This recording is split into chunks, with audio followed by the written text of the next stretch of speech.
Alors, bonjour à tous et bienvenue dans cette nouvelle vidéo dans laquelle on va continuer à s'exercer et à se préparer à l'épreuve du bac de mathématiques en fin de classe de première.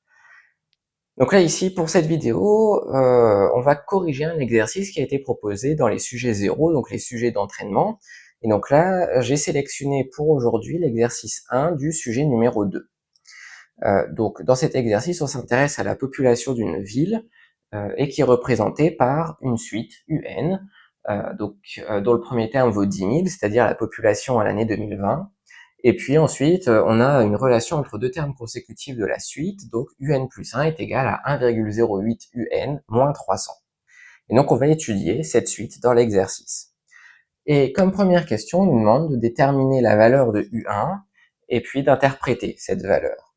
Donc U1, si on utilise les deux relations qui sont données ici, on va avoir 1,08 fois U0 moins 300. Donc autrement dit 1,08 fois 10 000 moins 300. 1,08 fois 10 000, ça fait 10 800, moins 300, ça fait 10 500. Et donc pour ce qui est de l'interprétation, eh bien U1 c'est le nombre d'habitants en 2021 d'après la définition de la suite UN. Donc on peut dire qu'en 2021, il y aura 10 500 habitants dans la ville. Et puis dans la question 2, on introduit une nouvelle suite, la suite Vn qui est égale à UN moins 3750. Et donc ça c'est un exercice très classique sur les suites, que ce soit pour les élèves en première ou même en terminale, c'est un incontournable des suites.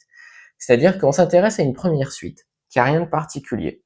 Nous, dans le cadre du programme au lycée, on connaît beaucoup de choses sur les suites arithmétiques et sur les suites géométriques. Là, c'est ni arithmétique, ni géométrique.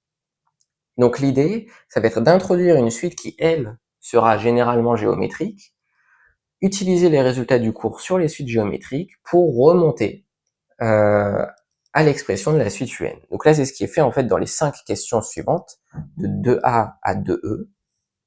Et donc pour la question de A, on voudrait d'abord trouver la valeur de V0. Et donc V0, assez logiquement, si on utilise bêtement la formule qui est donnée précédemment, c'est U0 moins 3750, donc 10 000 moins 3750. Et donc 10 000 moins 3750, ça fait 6 250. Ensuite, question B, on nous demande de trouver une relation entre Vn plus 1 et Vn, donc assez logiquement, on va commencer d'un côté et essayer d'arriver à l'autre. Vn plus 1, il n'y a pas grand chose à dire dessus, à part que c'est Un plus 1 moins 3750. Donc ensuite, on peut utiliser la définition de Un plus 1, donc qui est que 1,08 Un moins 300 moins 3750. Le truc logique à faire, c'est de regrouper les deux ici, donc ça fait 1,08 Un moins 4050. Et puis nous, à la fin, il y a un 1,08 qui apparaît dans la relation qu'on veut démontrer. Donc le truc logique, c'est de factoriser par 1,08.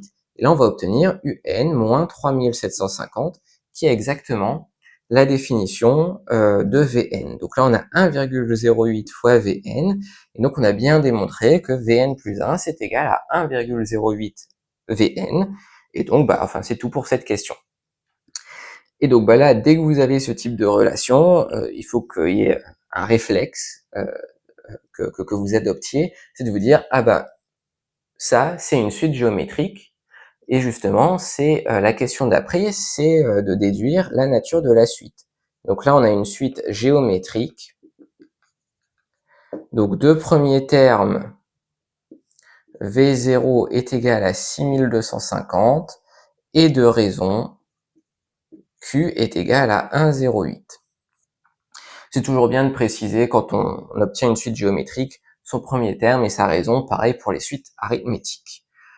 Ensuite, ce qui vient logiquement, c'est de trouver l'expression de Vn. Donc, si on utilise les formules du cours pour les suites géométriques, on a que Vn c'est égal à V0 fois Q puissance n. Donc, autrement dit, 6250 fois 1,08 puissance n. Et puis maintenant, je vous le disais un peu plus tôt, l'idée c'est d'utiliser cette suite intermédiaire pour remonter à l'expression de UN. Et donc là, en réorganisant un petit peu cette relation entre Vn et Un, on obtient que Un c'est égal à Vn plus 3750, et quand on remplace Vn par son expression, on obtient 6250 fois 1,08 puissance n plus 3750, qui est exactement l'expression à laquelle on doit aboutir. Donc ça, c'est un exercice très classique, il faut absolument le maîtriser. Et donc, pour la dernière question, il en reste une. On nous donne un extrait d'un tableur. Donc, dans la colonne A, on a les valeurs de n, dans la colonne B, on a la valeur de un, et puis on nous dit que la municipalité va ouvrir une école lorsqu'on aura dépassé 19 000 habitants. Et il faut trouver l'année au cours de laquelle l'école ouvrira ses portes, sachant qu'il faut aussi compter 2 ans de construction et de préparation. Donc déjà, une chose importante, c'est ce seuil de 19 000 habitants, et il est franchi pour la première fois quand n vaut 12, c'est-à-dire en 2032, puisque n égale 0, c'est 2020, donc n égale 12, c'est 2032, et puis il faut compter les 2 années de construction, donc ça nous amène à 2034. Donc finalement, eh bien, l'école ouvrira ses portes en 2034. Et ça termine donc cet exercice. Donc par la même occasion, ça va terminer la vidéo. J'espère qu'elle vous aura été utile d'une manière ou d'une autre. Si c'est le cas, vous pouvez laisser un j'aime et vous abonner à la chaîne. Et je vous dis à bientôt pour de prochaines vidéos.